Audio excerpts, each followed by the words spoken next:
Okay, let's start record. So, welcome back, everybody. Welcome to License Lessons number 5. Me and Amir are joined by Philip from our Toastmasters sessions, and welcome to the podcast. Nice to be here. Thank you for inviting me. So, as we've got Philip here, we take probably the first opportunity to talk a bit more about Toastmasters, because I'm not sure if everyone will be familiar. So if I could ask you just briefly describe what Toastmasters is to you, I guess. Yeah, so Toastmasters is pretty much an American-based organization that has expanded to many countries and many continents. That is a place where people can practice in a safe environment to build up their public speaking, their leadership skills, their confidence in general. So it's a club where like-minded people meet to practice and receive constructive feedback. And personally, I've joined my first Toastmaster club in 2012, so that's 8 years now, and have enjoyed it since. I can obviously talk a lot about it, so let me know what your listeners want to hear. Yeah, I mean, I tell you what, Amir, why don't you describe your experience? Because I've been to one session. I'm going to talk as if I'm not an authority on the subject. So, okay. And with my first session, I'm seeing Amir do a speech of his. It kind of hit me that why Amir seems to be so inept at public speaking. It seems like it all made sense from the work he'd put in, obviously, over the weeks. So yeah, if you want, you can describe your experience on Toastmasters if you want. So the first time I joined, I believe, was 3 years ago, and we were there at the time at Hilton Hotel, right? And I was the youngest in the organization at the time, so I felt really scared because I didn't feel like I had the skill and professionalism to go up on stage and talk to these people because of the fact that I wasn't qualified, as nearly as qualified as they were. But I went on stage nevertheless, and I really enjoyed being there because it was a nice environment that provides you with constructive criticism, and it's a kind, supportive, helpful environment. It's not like a harsh environment or anything like that whatsoever. And when I went in for the first time, I remember seeing Philip there. He was there, very, very nice guy. He welcomed me in, and I was on stage, and I felt quite bad at the time. I didn't know what to talk about at all, but he gave me a nice smile. I was like, oh, so that must mean I'm doing the right thing. And so I continued with my speech, and it went horribly, but I improved, and gradually, from continuous improvement, I ended up where I am, and hopefully I can become a better speaker than I currently am. Not to say that I'm at like a professional level or anything, because I'm not. It was quite bad. It was quite but we're our own critic, right? Worst critic. So I think it went horribly wrong, but it was okay. Thank God.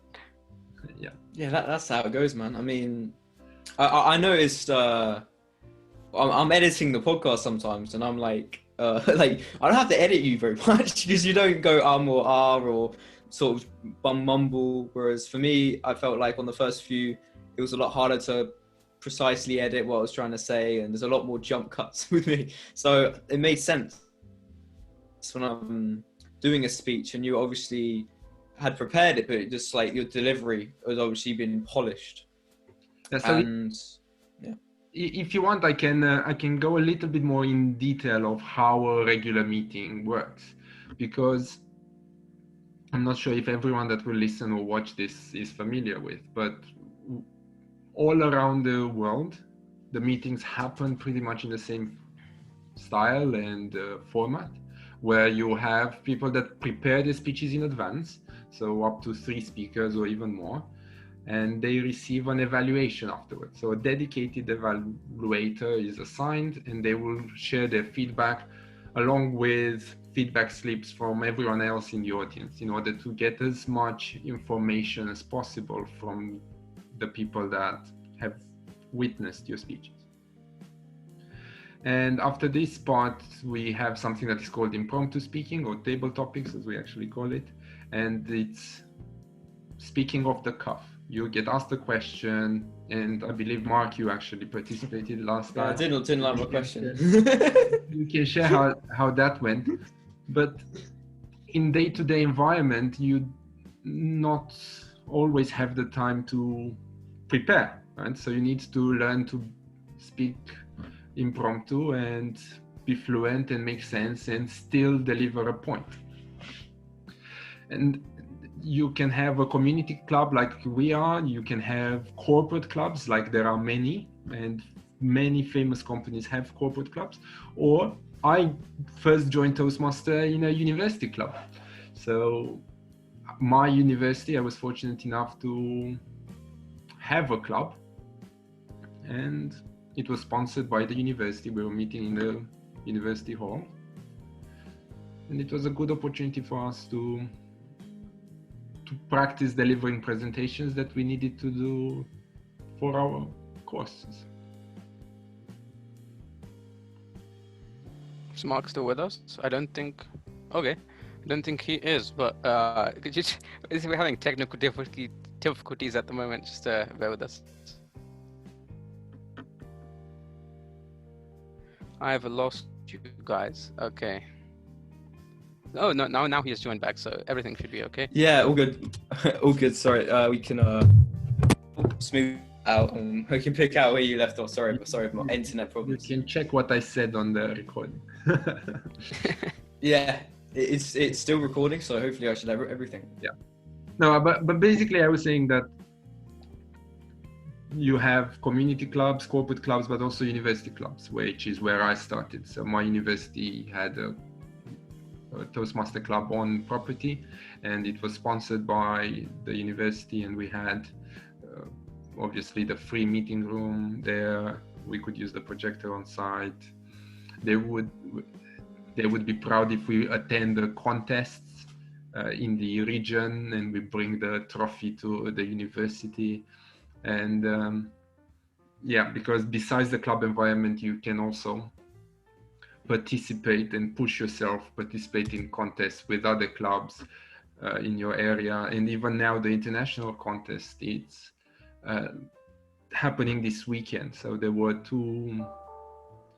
there's actually a semi-final of the World Championship of Speakers happening in 1 hour as we record it. And on Saturday, upcoming Saturday from this recording, it will be the final that can be actually seen for free if anyone is interested. Yeah, interesting. I mean, I would I don't think that, I mean, maybe you can know this as well. Is there I don't think there's a Toastmasters at Sussex, is there? So the university anyway. So it's a good question, Mark. There's So originally, right? I think there I is, went to no. I before I met these guys, I went out and I searched through all the societies to see if there's anything related to public speaking whatsoever. I then went through everything. I noticed how you have your partying societies, you have your drinking societies. Do you have your Toastmaster society? No, we don't have that. They have Not their at all. priorities in the right place. Well, in my university, we had both drinking society and Toastmaster society. So you go to Toastmasters and afterwards you'll go. Yeah.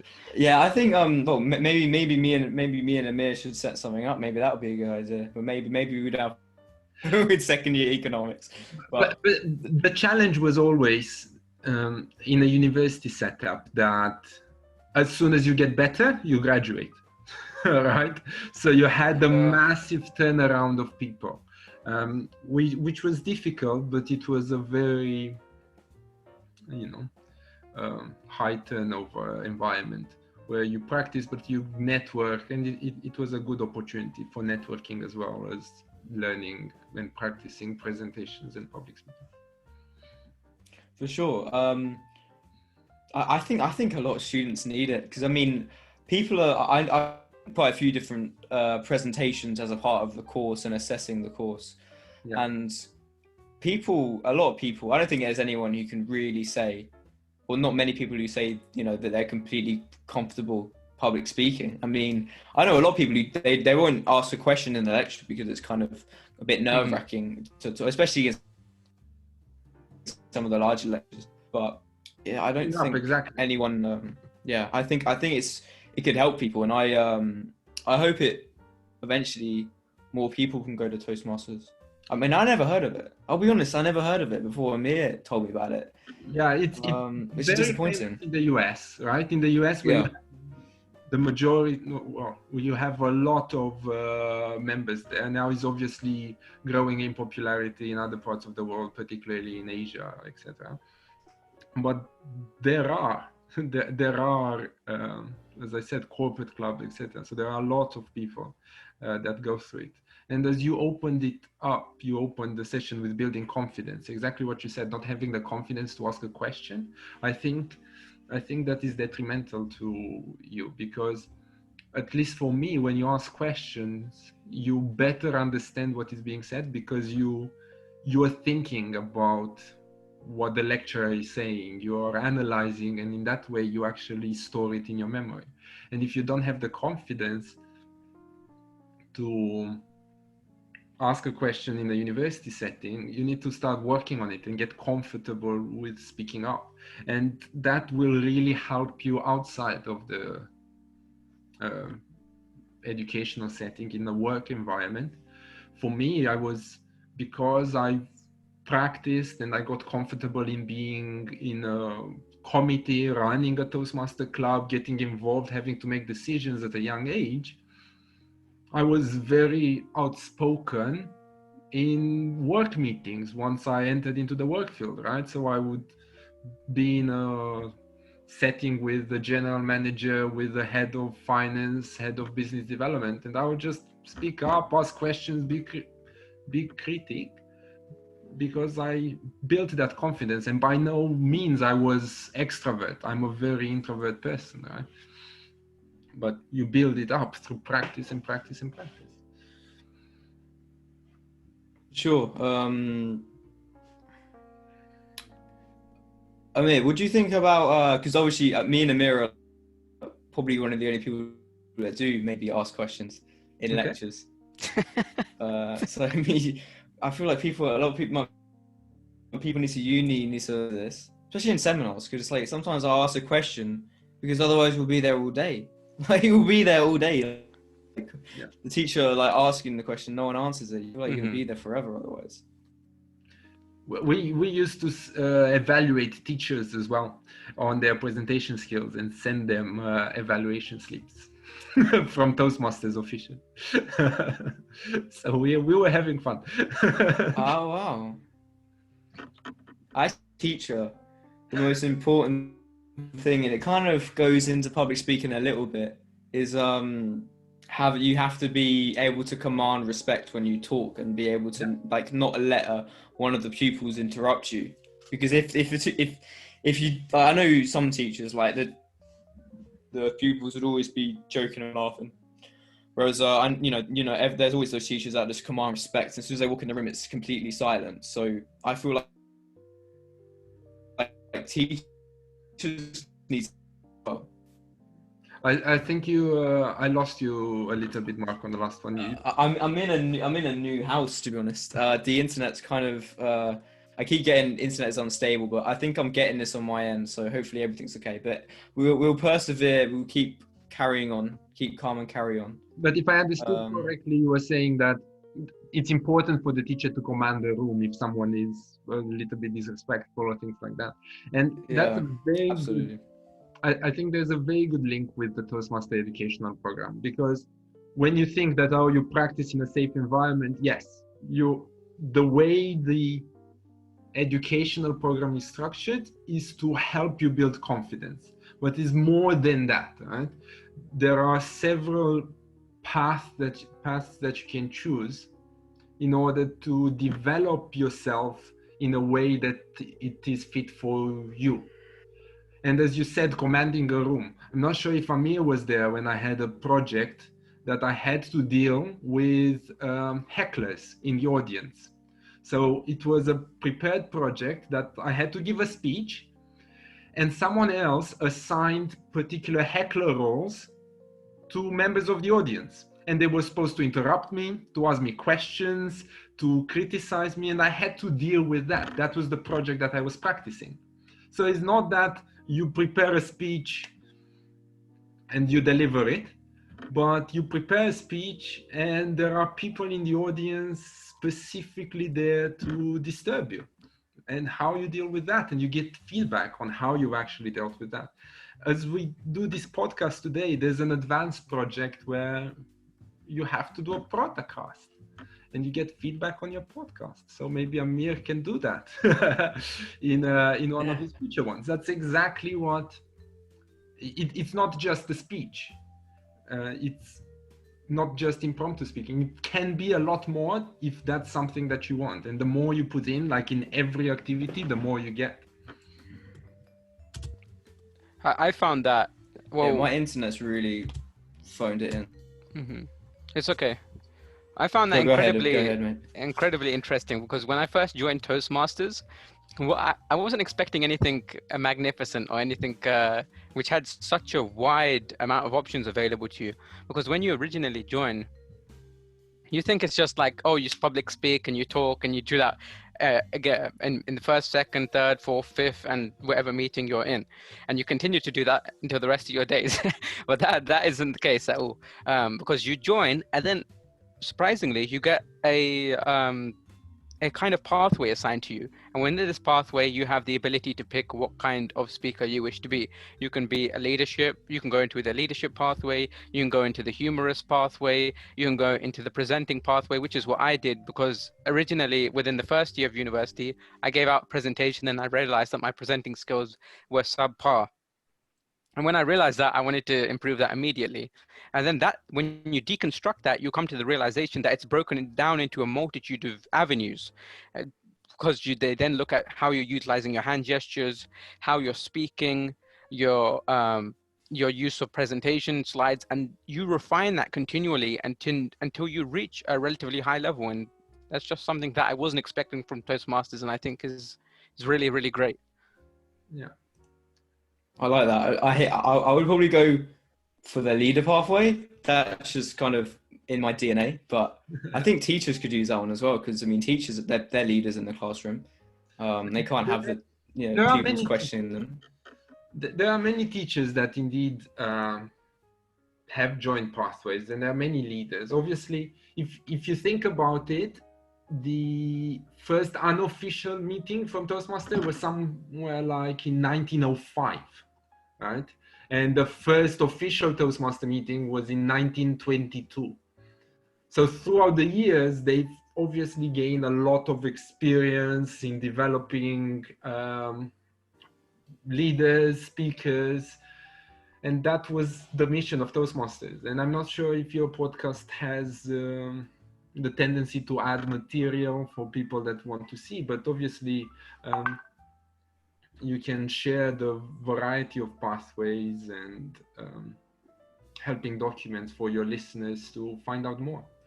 I can put thinking about, I can try to find some material, put them in the description underneath the video if anyone showers anyone who's watching. But yeah, for anyone who's interested in finding more, I'm sure there'll be a local Toastmasters for anybody within the area of the UK or the US. But if we sort of divert a little bit, I guess, because the thing I like about Toastmasters is it helps people become more confident.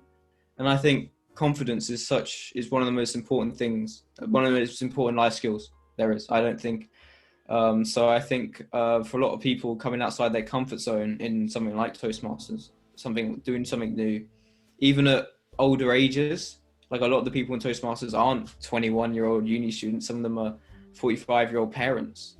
Yeah, so especially in the UK, I feel I've traveled a bit around the world. So I've been to Toastmaster clubs in the Netherlands, in Singapore, in Thailand, in United States, but in the UK, I believe the demographic is a bit older. Don't know necessarily why. We at Gatwick were quite a young club, and in London there are several young clubs, but particularly in the south, I think the demographic is a bit older than the average in Europe, for example. Interesting. Curious why that is. I mean, I don't know if that many young people do Toastmasters. I mean, maybe it's not something that necessarily appeals to 22-year-old uni students, I guess, but it's a hidden gem. Yeah, it's one of those things, like, it's people who think, I don't want to do that. It's like, that's exactly why you should do it. Like, you don't want to do it. You don't want to go out and talk. But it's exactly why you should do it. I do. Sometimes I feel like a 40-year-old man in the 20-year-old body sometimes. But because I guess I can kind of see in the mirror as well. You seem to have very different choices to people, average people our age, like things we're talking about. But if we I'd like to talk maybe more abstract about like confidence itself, and maybe how do you think over the time of doing Toastmasters, like how has that affected your own confidence, and not just like talking in public, but talking to people, people you don't know, people at work, in your personal life and your business life and everything, and like that. So I already gave the example of confidence in meetings, right? So as a graduate, I can say I progressed pretty quickly in my career based on Toastmaster and based on the confidence that it's given me. So 100% it has helped me in being confident at work and confident in doing things. Besides public speaking itself, I believe I focused more on the leadership side. So I had leadership roles within Toastmaster. You have an executive committee. My first role was a vice president of membership, which sounds fancy for a CV or anything. It's basically an HR manager equivalent.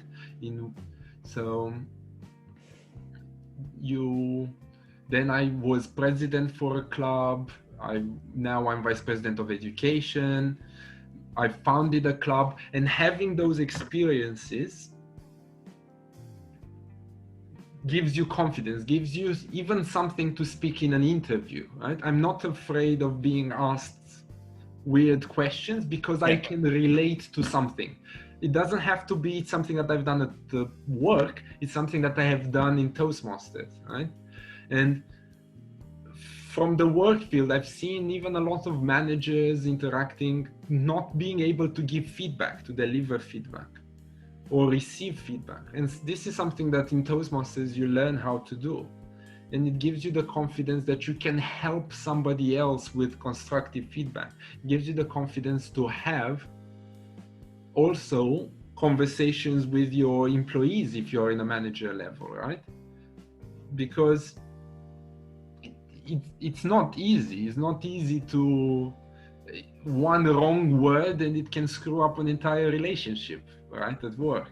So you need to be tactful and you need to have that confidence in delivering. Otherwise, as you said, you may lose the respect of your team members if you don't know what you're talking about. And Toastmasters is just the other experience that you can get. And not only Toastmasters, any other volunteering work, I think, activity is beneficial.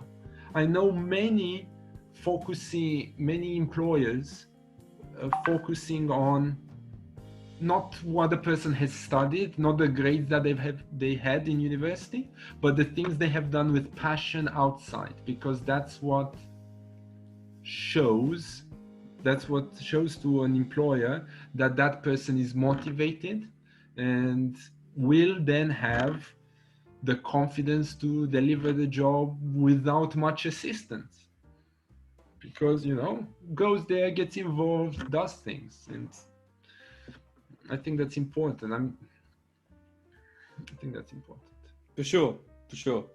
I think in general, like leadership skills, confidence in presenting, social skills, they're so valuable in the workplace. I'm talking like I've had jobs in the workplace, but like I've blog books I've read have talked about the fact that you have a CV and you have your grades and everything, but having like the additional social skills, the confidence like presenting or speaking up at meetings, and the leadership skills, it's just like it can help you, like you mentioned, ascend the ranks quickly, because that make it points you out among the rest. It gives you skills that other people don't really have.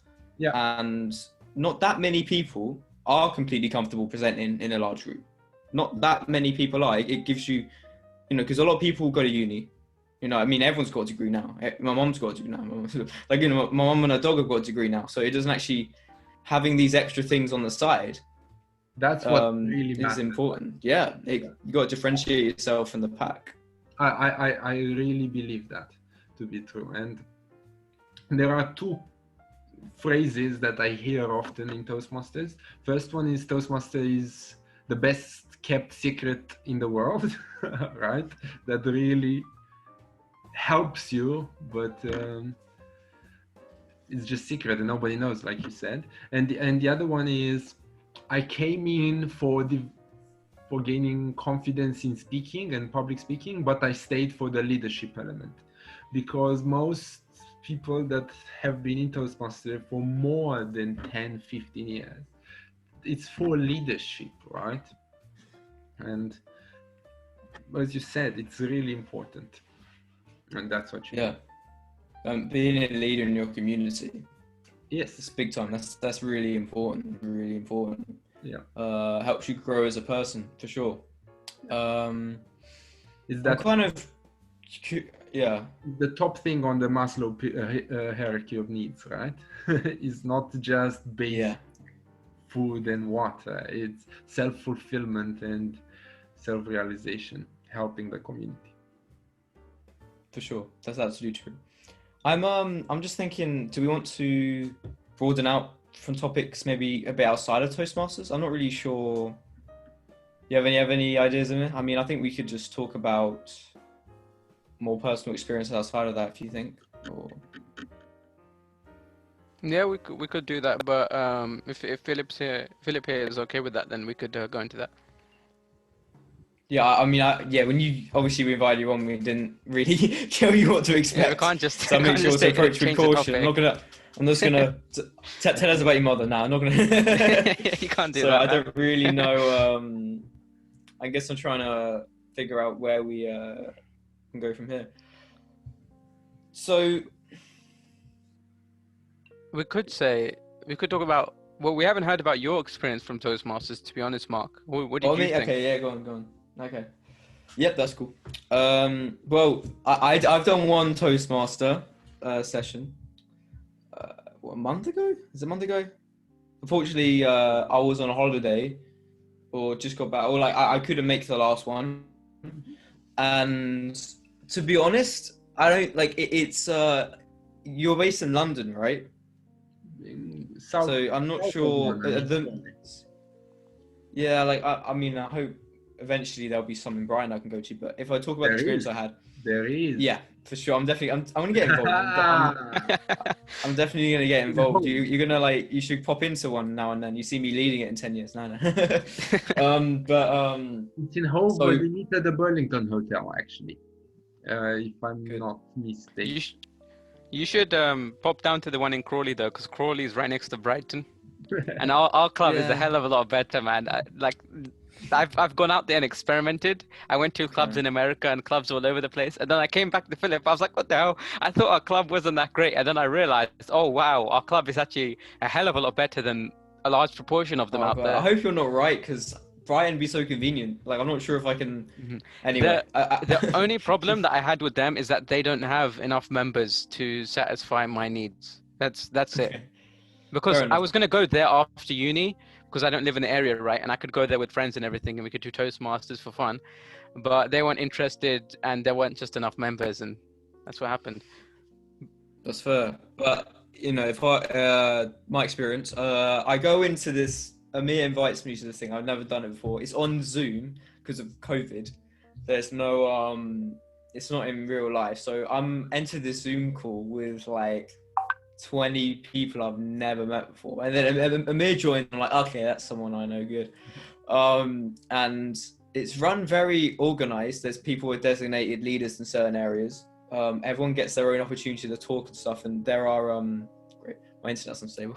There are sort of designated speakers every week. So Amir was one of them. There's 3 speakers who already prepared a 5-minute speech, and there's people who will tell you when you're over time, enough time left and stuff like that.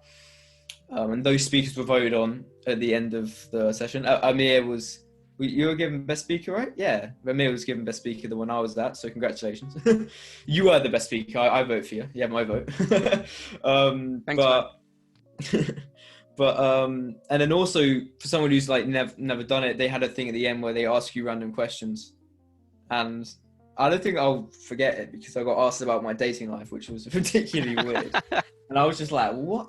Because it's funny because when she started asking the question, it was like, okay, with COVID-19 and everything, how is it affected? And I was like, okay, I know it's going to be like, how has it affected you? How has it affected society? I've got all this stuff I'm ready to say. And they go, how has it affected your dating life? And I'm like, I have to like forget everything I've thought about and then figure out new stuff. And I'm like, yeah, well, it's, masks on and all that. But it's a good skill because that's kind of what it's like sometimes when you're talking to people, like you don't know, like you have to be very conscious and guide the conversation, not just let every new conversation you have be like an awkward silence. Sometimes you have to just think on your feet. So doing a podcast like that. And we use those questions, for fun, because you do learn when you're having fun, and that's what makes it interesting as well. I mean, one of the weirdest questions I ever got was, the theme was, explain to your parents why you broke up with, and there were pictures of famous actors, right? So you had to explain why you broke up from Pamela Anderson or Will Smith and things like that. You would say, and then you had to improvise. And not all the questions are applicable to real life, but the ability to compose yourself and to answer whatever the question is still valuable, because you will never get phased from a question. Yeah, right? For sure. Like having the random topics. Yeah, the random topics are great because you have no idea. Even though those funny questions are great because you're not expecting it. Yeah. Like the other questions seemed a lot more like not predictable but understandable. Like they were like quite broad and like there's a lot to talk about. You should be there when I do table topics, man. When I'm picking the questions, I make my questions as like ridiculous as humanly possible. He's gonna ask like.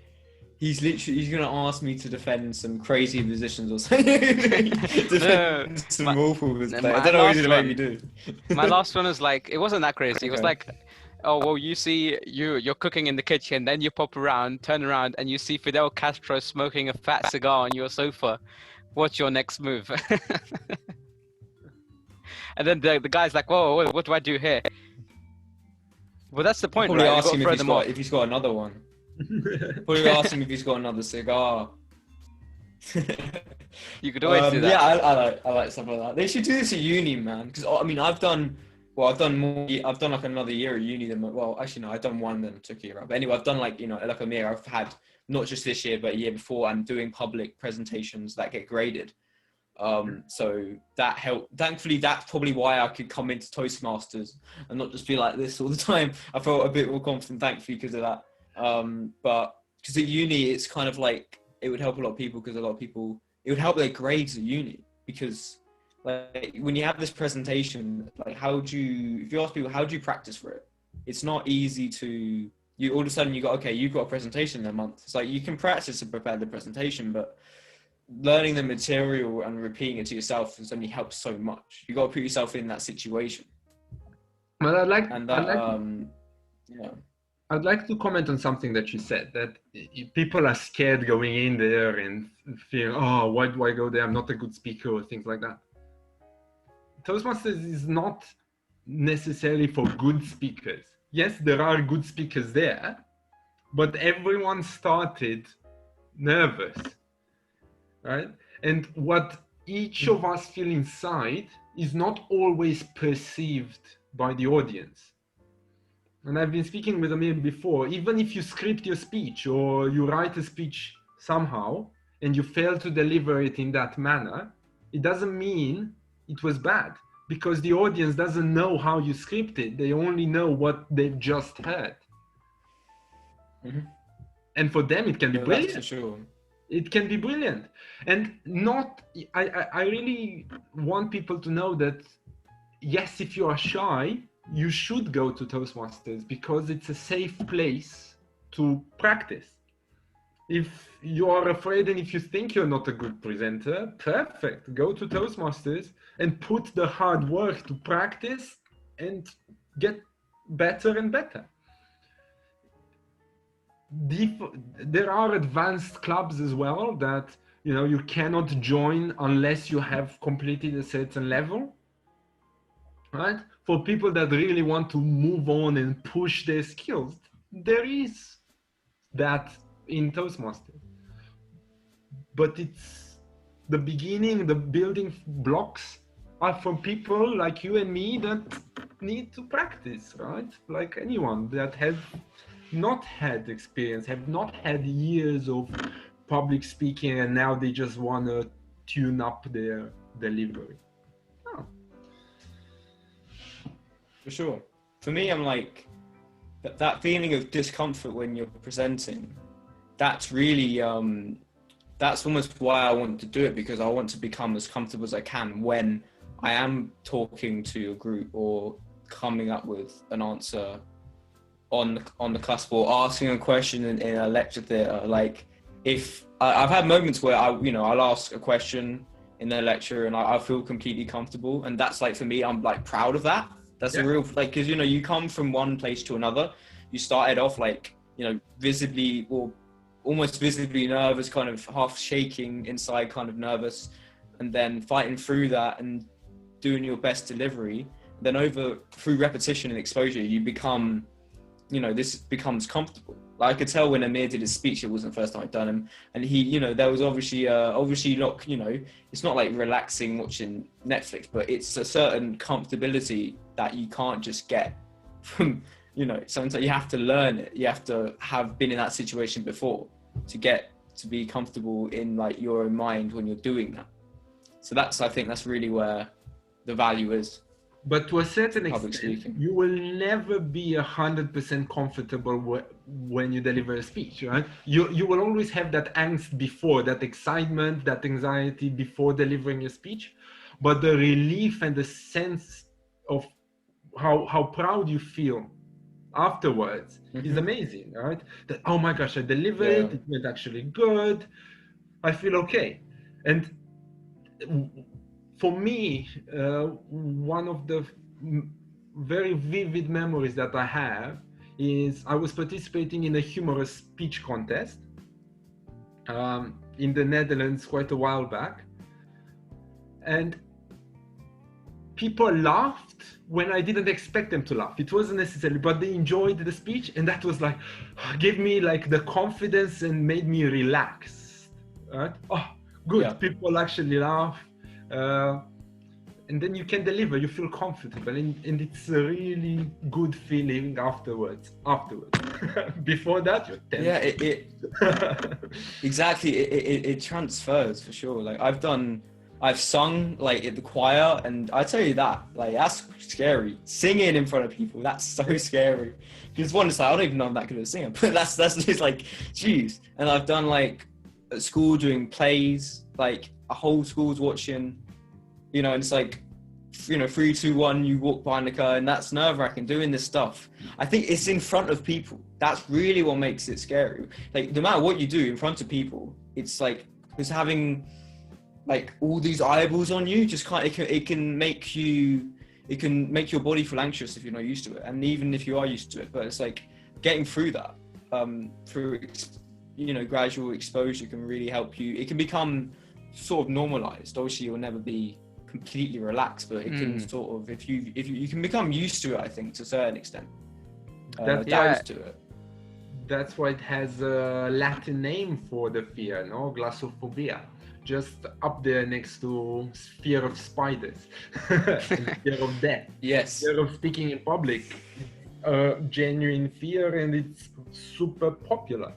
I mean, there are conflicting statistics, but it's definitely top 10. Right. For sure. I definitely agree with Philip though. Like as soon as I joined Toastmasters, I thought that I had the same mindset as you, Mark. I thought that eventually this fear was going to be completely eliminated, and eventually I'm going to be completely comfortable with speaking on stage. To this day, I'm not 100% comfortable with speaking on stage, and behind the scenes, if you were in my body, you'd recognize how terrified I am whilst I'm speaking. I have like thoughts going on at like 200 miles per hour. Oh, I just messed up. Did they notice that? It's like in my brain as well. My heart is racing at 200 miles per hour when I even in the lecture hall, like you may be comfortable with this, but I'm still trying to get rid of that feeling.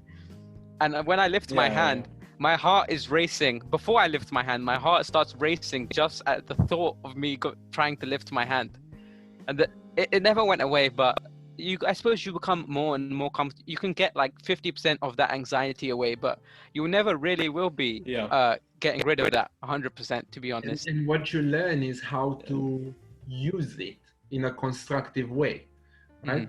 Because that anxiety, that adrenaline is good. It gives you energy to use your body effectively, to use vocal variety. It actually can be good, right? If you learn to master it and use it, not to get rid of it and be a robot, robot with no empathy and emotion.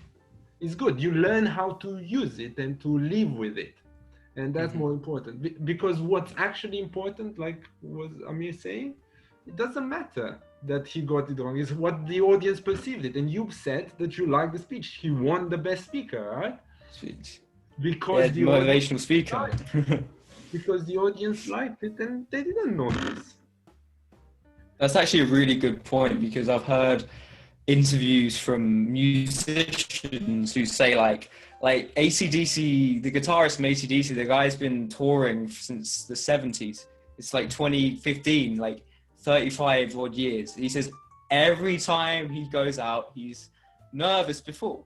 And he obviously says when he hits the first chord, he's fine. But you're right. And also the adrenaline things, that's a good point, because you don't want to almost be in a zen of feeling nothing. You kind of want to be able to have that adrenaline when you first start, but then to get through that and then become more comfortable afterwards, right? Because you're never just gonna smoothly go in. You always gonna get the adrenaline. Because that gives you power. Yeah. And I think like comedians and everything will have that. You can connect better with the audience. And in your example, the drummer, right? The first any musician, right? Once you go in, you get in the flow, you forget about the adrenaline just making your heart race, and you just go into that flow, but the adrenaline is still there, but just working. Right? Yeah. I do feel like good. I feel like over time, maybe you can transition more smoothly into the flow.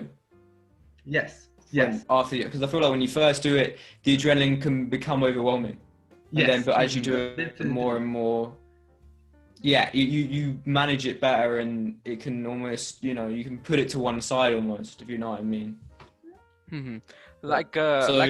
Every time, like if you go ahead. Go on, mate. No, I don't interrupt you. I was just gonna say, so if like a good example. Yeah, okay. I just, as an example, we used the asking question in the lecture there, especially like Jubilee, because like there's been 500 people in there. That's a big deal. Like your brain's going to be very wary of the fact that there's all these eyeballs on you. And before you put your hand up, there's obviously all these thoughts come crashing into you every single time. I'm not going to like, I don't mean to come off all holier than thou where I don't feel that, because I absolutely do. I just, I do feel like it's like, I don't know, it's like going to the gym. It's like you have to do it a lot, otherwise you lose practice. If I've done having that, like when I go back to the lectures in September, well, there won't be lectures, but if there was, like I would be nervous asking questions because I hadn't done it in like 6 months. So I feel like for me, repetition is really, really important, and keeping it, it's not like, oh, I've done it for a year, I'm done now, because in a year your body will get comfortable again. You got to constantly stretch yourself. You could do Toastmasters for 10 years. If you stop within a couple of years, you could lose a big part of that progress potentially, because your body will just become adapt again and go for the easiest pathway. we've talked about public speaking, we've talked about leadership, but linked to what you said, I think another element that you learn to do is to listen, because you're not only giving speeches impromptu or prepared, but you're also giving evaluations. So you learn to focus and pay more attention, take notes, and think critically. That's another skill that I think is undervalued, or it's under marketed by Toastmasters, but which I think is super, super, super important, because you have roles like you said, R counter, grammarian, people that the entire focus is to listen, to pay attention.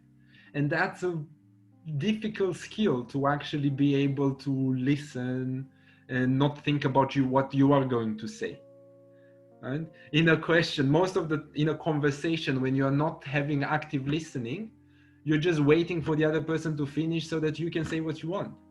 Yeah. but in reality, when you build confidence, when you get more comfortable, and when you exercise your self-discipline of active listening, you are able to genuinely listen to someone and then speak up, because you don't have that anxiety, oh, what am I going to say? Because you're confident you are going to talk and integrate that. And Toastmaster helps with that as well. And I think it's a very important skill. Another thing that I've learned from Toastmasters, adding to what Philip said, is the ability not just to public speak and listen, but the ability to learn from others. And that tip exponentially increases the results that you derive from Toastmasters. So what I typically tended to do was just go in, sit there, give my speech, listen, but not really take anything in.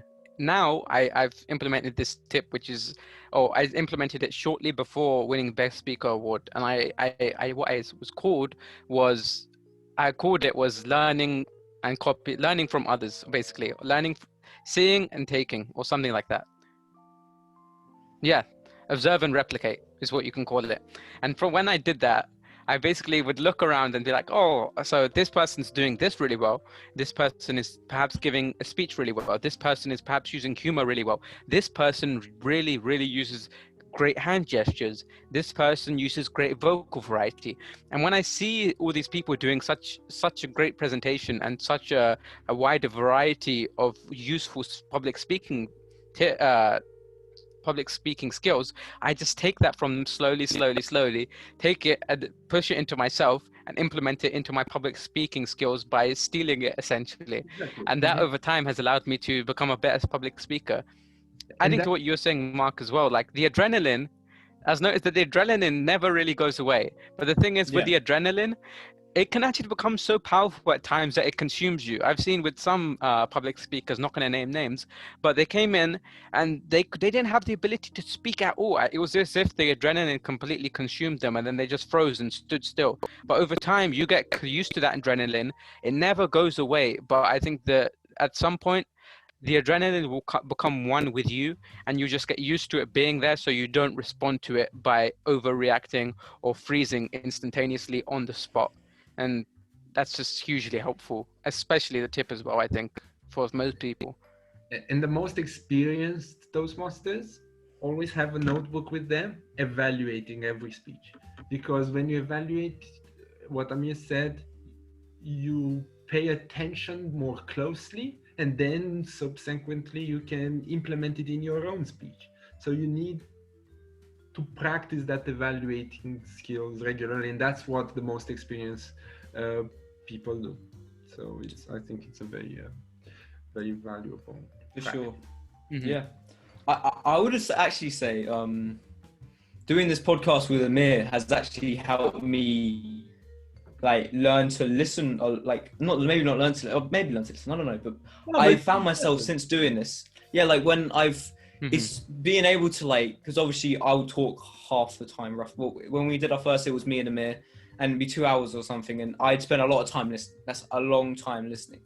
And you are right, actually, when if I think of some conversations I've had with people that have been very deep and meaningful, you are connected with them and you are actively listening. You're not just, because I remember like I heard a lot of people say a great quote is like 95% of people who you talk with are just waiting for their turn to talk, which is unfortunately very true.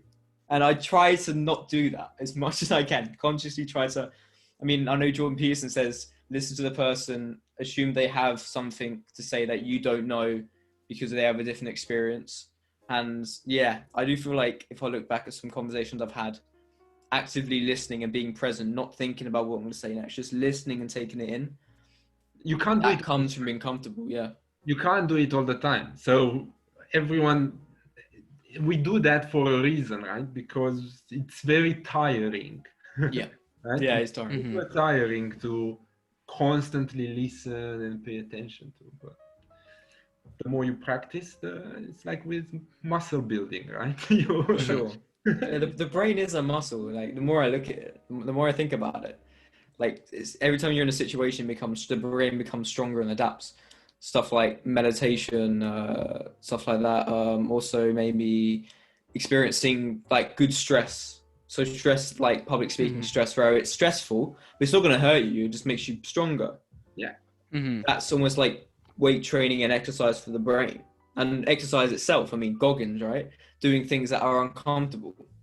Yeah. Making your brain more comfortable in like, because you know, if you'll be comfortable in the uncomfortable, when you come to your everyday life, you will be a lot more at ease. And yeah, that's again, when you do like a speech, you must hardly do the speech so you're comfortable there. When it make talking to one person way easier. If you can talk to 60, talking to one person becomes a lot less to worry about. But there are different skills that you need to pretty much master in both of them. When you talk to 60 people, is mostly talking, right? When you talk to one person, you really need to also listen up and use more of that empathic listening. Because yeah, with a big audience is preparation.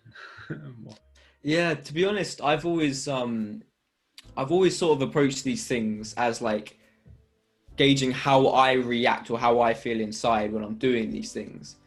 And eventually I'll have to, like you said, figure out like, am I actually good? Like, forget, do I feel comfortable and confident? That's only half the battle. It's like, you've also got to be good at speaking. You can be comfortable and confident and chat rubbish and be boring. Yeah. So you're right. That's only really half the battle.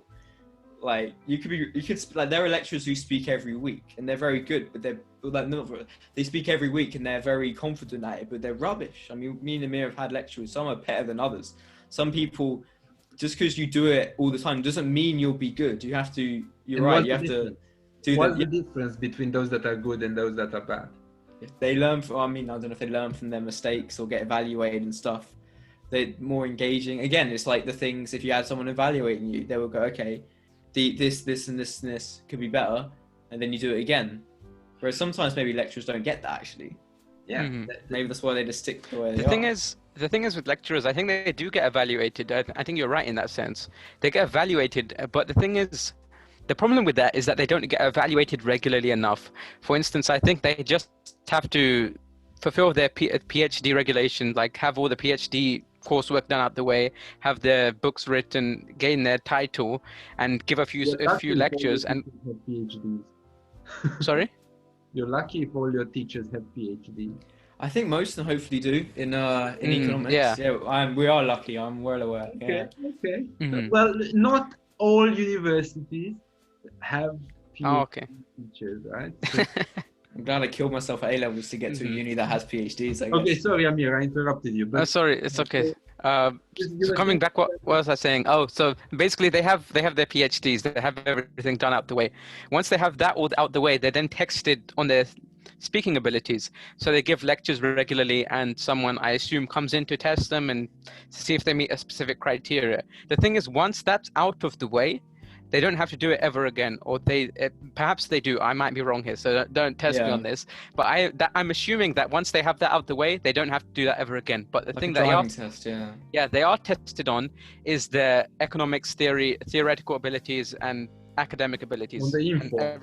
That's honestly so secondary. Like I remember when I was at school, the best physics teacher was the worst physician. Like I had, like you had all these physics teachers who studied physics at Cambridge, but they were all worse than this Welsh dude who played rugby. He didn't even, I don't even know if he went to university. He was the best teacher. It's not what you know, it's how you say it and what you give out. That's as important as what you know.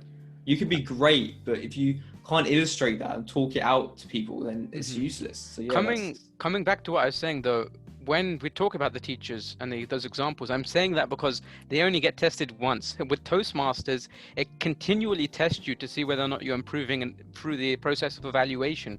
So it continually forces you to check your use of ums. You have your grammarian, you have your R counter, like Philip was saying. And that once you go through that process of continual improvement, it just never stops, and you become so critical of yourself that you or yourself become your own best evaluator at some point. And so it's just a great thing to go through overall. It has a big downside though, and the downside is that after I do a couple of times the R counter wrong, I can't unhear Same with me. Oh my gosh, I attend trainings for work, right? And the trainer is constantly oh god, yeah. Gosh, other people, yeah. Other my fellow trainees may hear a couple of times, but because I have my ear focused on hearing and counting, it's even more painful. 15, 16, 17, 18, 19, I was 21. doing it at this meeting though. That's the thing. I was even doing it within this meeting. I was looking around seeing who's using arms, who's using R's. I'm not going to point out any of those. Well, it happens. I remember I was doing, I'm more conscious of that now. I don't know what I'm saying. When I worked for the university, I had to give presentations. I said it again. And like this lady at the end went, you say to be honest all the time. Or there was a phrase. Everyone has their phrase they say to fill the gap, where it was like, or to be honest, or regarding this, or moving on. Everyone has their phrase. And she said, you keep saying to be honest, or whatever it was. Let's say it's and I was like, I never noticed, ever. But then it's like, if you film it, that's why having someone like someone who's, someone else, you have such a better perspective, right? Because you don't tell, your brain doesn't pick that stuff up. It's so important to have an out. For me, editing this stuff, I never realized how much I say like sometimes. My first few podcasts, I kept saying like, and I'm like, I don't want to put this YouTube. That's actually one thing. You go back and edit yourself, you realize how inarticulate and bad you are sometimes. Amir said it earlier today. You are the best critic of yourself. Yeah. God, yeah. But that's a great thing about Toastmasters, you see, because when you do that, it doesn't just look at your ums and your R's. You have your R counter for your ums and R's, but then you have your grammarian to look at your use of vocabulary, and then you have your evaluator in order to look at your public speaking abilities and evaluate them overall. So it's a complete package, really. It's really the good deal here, I think. More people need to do Toastmasters. This is literally like the longest Toastmasters advertisement. I mean, I'm actually curious if anyone. No one's going to do this, but if anyone could, they're an absolute legend. How many times have we said? How many times have we said Toastmasters in this? You could not do a game where every time you hear Toastmasters you drink, because people would die. They'd be dead. People would not think. It must be like 50 now. I was sorry. I was just thinking like. Everything we say, well, bring that back to Toastmasters, like this, because it's such a big word. You can't just sneak it in. I do find that is quite funny. Like, I kind of just noticed, like there should be put like a counter in the top corner, like ding, ding, ding, ding, every time we say it. Because maybe that's like but yeah, this has been good. I mean, I hope I can get involved in Toastmasters in Brighton, wherever. because it's we're still meeting online, so feel free to join our meetings. At Gatwick Communicators is every odd numbered week, so first, third, and fifth week. yeah, every other week. Every Monday of those weeks, and there are So the one next all over week. the world. Yeah, So there's one coming up. Monday, yes, upcoming Monday. And, I'll see if I can make it then. That'd be cool. well, Maybe I got asked about my. Hopefully, maybe see if I get asked about my dating life again. Like, Our listeners are definitely more than welcome. For Just sure. go to the website from Toastmasters and find a club near you, and that's it. And if anyone from that Toastmasters wants to watch this, you can feel more than free. You know, if anyway people go to want to watch this, then that would be brilliant. A real give and take relationship. That'd be fantastic. I mean, obviously, like I could definitely ask if they'd like. No, we started promoting more the initiatives of our members, because we've mentioned all the skills that we gain, and we didn't mention enough the networking and the opportunity to get to get to meet other cool people. And we decided to advertise more the initiatives and the cool activities that our members do. So Amir's podcast, one of our colleagues is organizing a lunch and learn upcoming Thursday to help their co-workers prepare for their annual reviews, to get confidence and getting evaluations on that, on how they speak up and how they present themselves in front of their assessing managers. yeah, for sure. I mean, I would say maybe because I'm discovered recently, or not recently, but I've discovered over the years I'm a very extroverted person, and I do like being around people and meeting people. And one thing I liked about Toastmasters, that's like 20 people I've never met before, and I actually really enjoy meeting people I've never met, just like completely clean slate. Like that's why one reason I love traveling. So I actually, partly the reason I enjoyed it, because I didn't know anyone, and it's like it's such a new experience, which I quite enjoyed actually. And having like another social circle, you can't have too many friends and acquaintances. Exactly. So I've mentioned earlier about traveling. So, you know, Erasmus within the European Union, I've done equivalent of Erasmus traveling for university in 2 different countries, right? In Thailand and in Indonesia. And staying there for 6 months, I was like, you have the students, you have the coworkers that you speak with. But I also had Toastmasters. So I went there and met the local people. So we went karaoke, we went doing activities, we went to discover nice hidden spots on the islands, because I was going with somebody else but the students, because I was meeting the locals through a new organization, through Toastmasters. And that's good. I like that. For networking. Yeah. Thank you very much for having me and inviting me over. Thank you for coming. Well done. This has been great. I love having guests. It's good and nice to hear a different perspective, because me and Amir, we've only got so much interesting things to say. Yeah, we run out eventually. You're gonna want a podcast, we'll just be like, well, nice weather today. But it's been nice, obviously, having someone like of seniority within Toastmasters, that you can get someone's done it for so many years, you really get an accurate. For me, describing it, or even Amir, would only be so good, but having someone who's done it for so long could definitely give like an accurate description of what it's like and promote it. And there's so much to actually talk about. We talked about our experience more than, the actual learning material in it, because there's a lot. And that's why I was mentioning about find out more tools in attachments to or links to the YouTube video or to the podcast.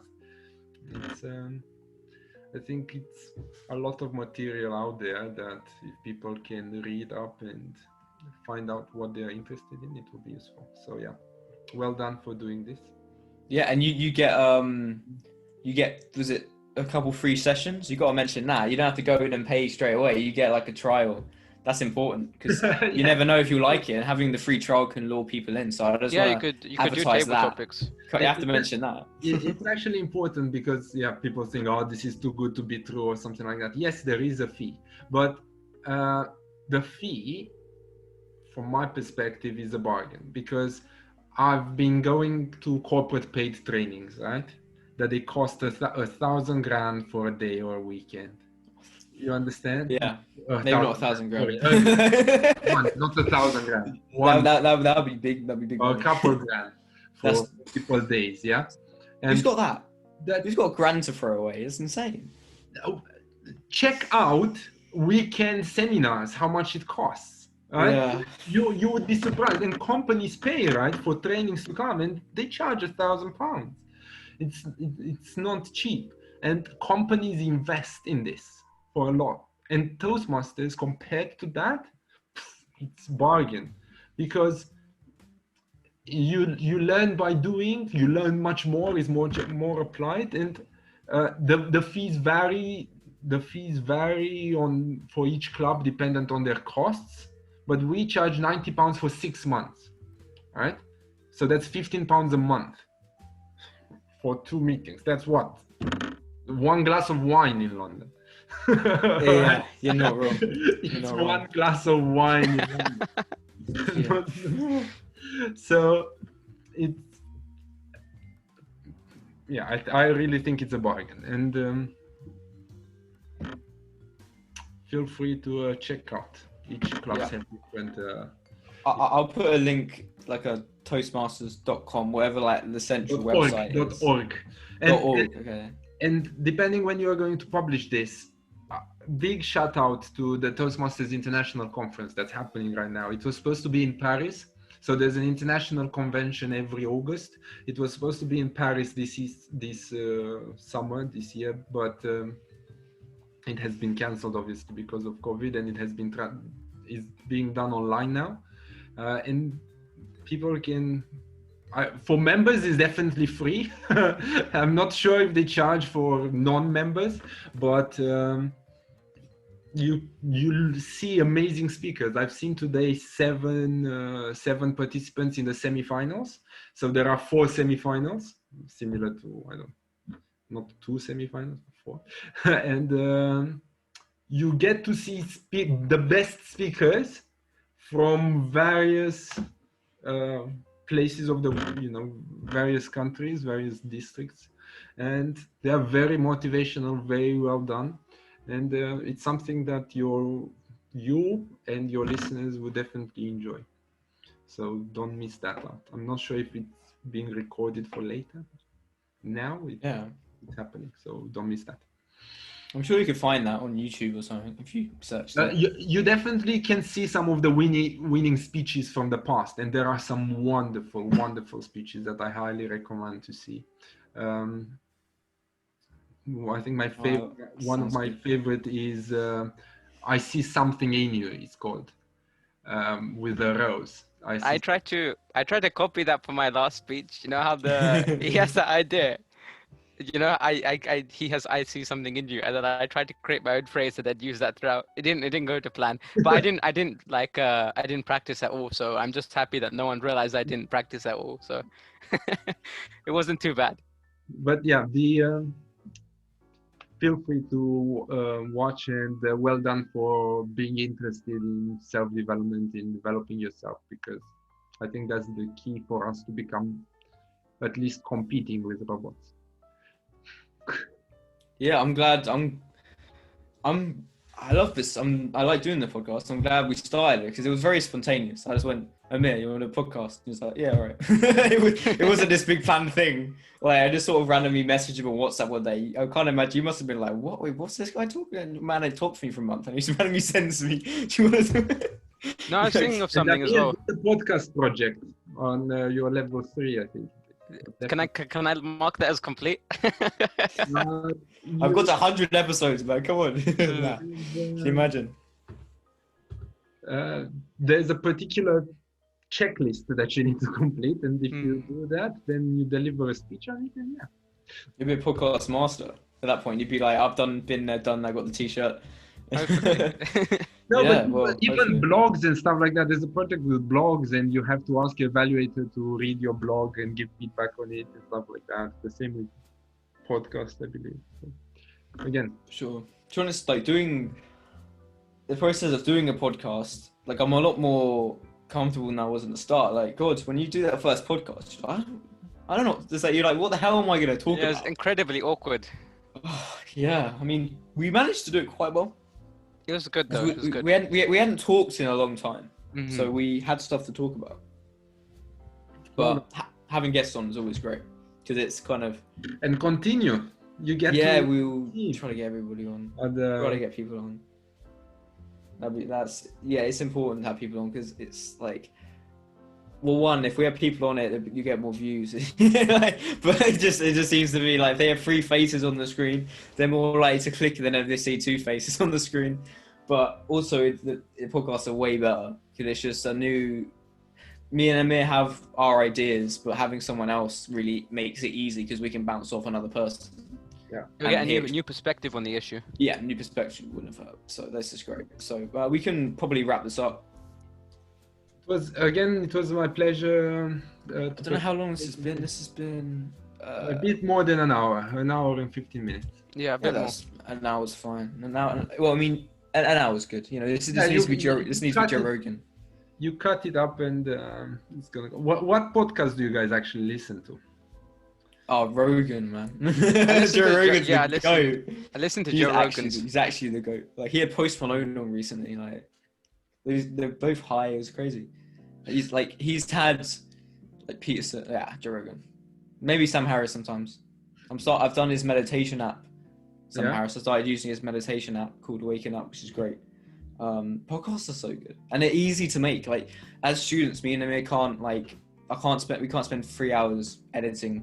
So podcasts are brilliant because we can do something that's good, but also just kind of upload it, and doesn't take 5 hours to like edit friggin' I don't know, like edit like clips over it all the time in music. Podcasts, luckily, it's like just conversations. I'll add on your list Pat Flynn if you're interested in it. I think Pat Flynn has 2 very interesting podcasts. And so that's Pat Flynn. So like Pat or P-A-T and F-L-Y-N-N.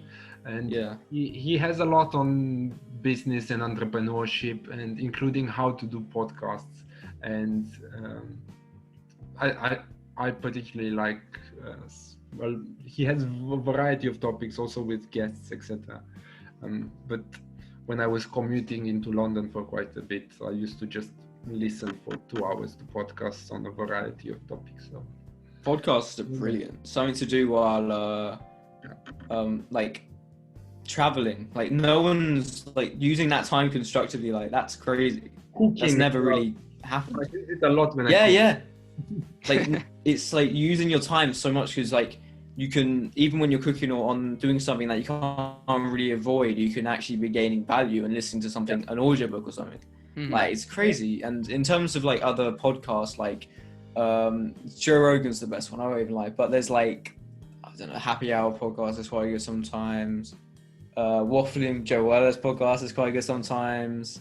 There are definitely a lot of good podcasts out there, and I mean, everyone's got a podcast now, but it's fun. Like, even if like 100 people watch it, it's like that's pretty cool to me. It's fun, to be fair. And one thing about the podcast I've realized is you've got to do crazy amounts of episodes. Like Joe Rogan, like he's got like 1,000 episodes. Yeah, but he also started much. He started like 5-10 years ago. Yeah, so it builds up. I heard majority of projects stop after the 7th installment, right? So make sure you pass the 7th. It's funny to say that because there's the Sidemen. The famous YouTubers did a podcast. They had 8 episodes. So you're right, like a 7th. We got to get through the 7th. We want to get, me and Amir are hopefully in this for the long run. Episodes once a week. We'll obviously always finding ways to improve, but just getting it out there, even if it isn't perfect now, just getting it out there. Hopefully. One thing that we didn't touch upon with Toastmasters, though, like Philip says, it's got this whole networking and socialization aspect to it. But another thing is the people you meet there. Initially, I was thinking, at the time, I was very much into personal development, you know how me and you are, and into self-development, talking about David Goggins, Jordan Peterson, and all the other people. I was thinking at the time, where can I meet people who are like-minded, people who are like or similar to me in that sense, or have the similar kind of mindset? I was looking around where you can go to the gyms, But in the gyms, it's quite awkward, and you don't want to interrupt Yeah, someone in the middle of no. their workout because they're going to be like, "Whoa, what are you doing?"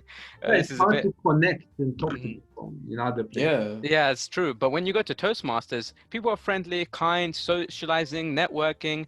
You develop friendships, and it's an awesome place. And the people you'll be around, you become like the top 5 people you're around, or you're the average of the 5 people you're around, right? So then, Exactly. if you're around Toastmasters a lot, you're hanging around with people who are into personal development, who are developing good habits, going to the gym, talking, socializing, networking. And Agreed. it's very, very good. And like Philip says, it's actually very, very cheap, and even it's very affordable for students, because Toastmasters is a non-profit organization, which means that they don't make any profit whatsoever. And so at the end of the day, we're basically just covering the costs and giving you a whole load of valuable information for free, essentially. And it's cheaper than eating out regularly, or like Philip says, glass of wine from London. It's like, what is it? I mean, £15 a month. It's like, how is that like a week? It's like £3, not 80 a week or something. It's nothing. That's like a pack of Pringles a week. I went to an event the other day. I paid £12 for park. Yeah, God. Exactly. Also, one thing that kind of shows how, like, we've been doing this for a bit. Like, the sun's gone down and I've lost all my lighting, which my camera looks rubbish now. It looked great at the start. That's one thing about I was using podcasts, artificial lighting from the beginning.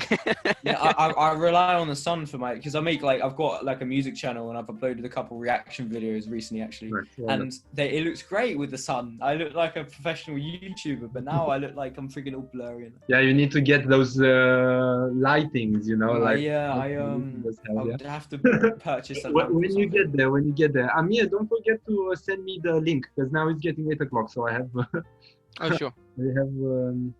I have another engagement that I need to call somebody else. Oh, the link? You mean the link to the YouTube video, right?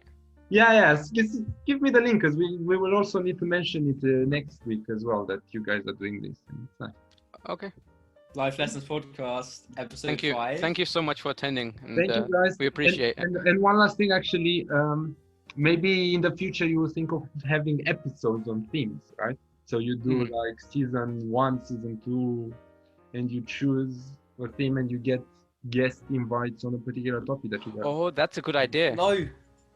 My phone's just gone off the Japsy. All right, perfect timing. But I was connecting to my 4G, and my phone just died.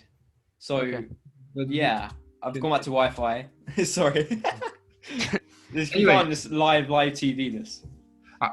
Mark, what I was saying is that one thing that I like in some of the podcasts that I listen to is when they have seasons on a particular topic, and then you invite guests that support that idea or have different views on the same idea, and then you have 10 episodes done, season done, on something that you're interested in.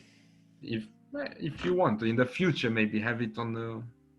No, that's good advice. That's good advice. I know podcasts like that. We could definitely do that. That sounds pretty good. It gives you a plan for the next 10 weeks. You will not run out of ideas. Yeah, like we could have a season on confidence, a season on like I don't know, learning skill. Well, we could have like certain topics within self-development. Toastmasters is one topic on this confidence season. Then you have somebody else in a different organization, and then it's interesting. And then you grow your base like that by inviting others. And anyway, it's already sure. So thank you again, and thank you for coming. Thank you. Have a good evening. Thank you very much. Right, so thank you for watching, everybody. Thank you. Life Lessons 5.